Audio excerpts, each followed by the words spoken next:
One of the reasons we apply formatting to a spreadsheet is to make the data more readable. And a tool that can help a lot with this is the Borders tool. This tool is also located in the font group, and the icon looks a little bit like a small window. Before we can use it, however, we must select the data we want to apply the borders to. So I'm going to select all of my data in this table, except for my total data. I'm then going to come up to the borders icon, click the drop down and choose all borders.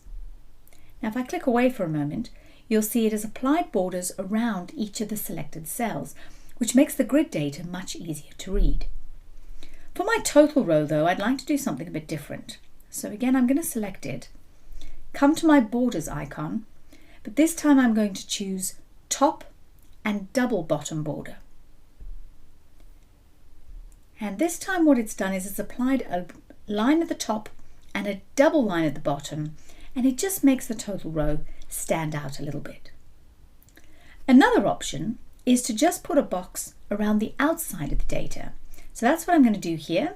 Select my data, come up to my borders and choose thick outside borders.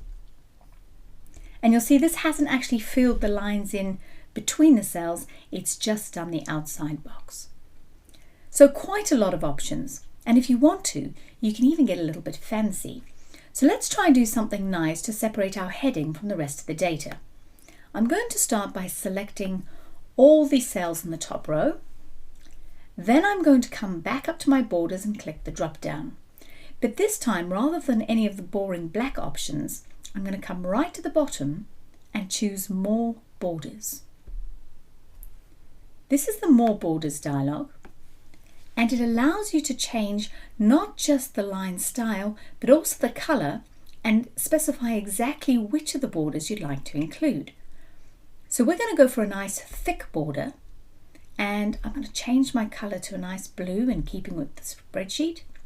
And then I'm just going to check my preview, and you can see at the moment I'm getting nothing. So it's important to now specify where you want that border to go, and I just want a bottom border.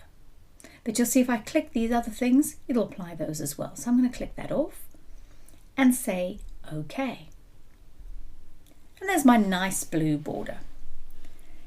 Now the last thing I need to show you is how you get rid of borders, because they can be a little bit frustrating. So let's say, for example, I've clicked on the cell and accidentally applied a border. Now that's going to look really silly when I come to print this sheet. So I need to get rid of it. I do that by clicking back on the cell with the borders I don't want, coming to my borders icon, and this time I'm going to choose No Border. And you can see that has removed the border from the cell, but oh dear. It has also removed the border from this cell because they shared a border. So now it's important I replace that. So once again, click in here and come back to here and just reapply the all borders. All fixed. Tip to the wise though, wait until your spreadsheet is pretty close to finished before you start adding the borders. But have a go.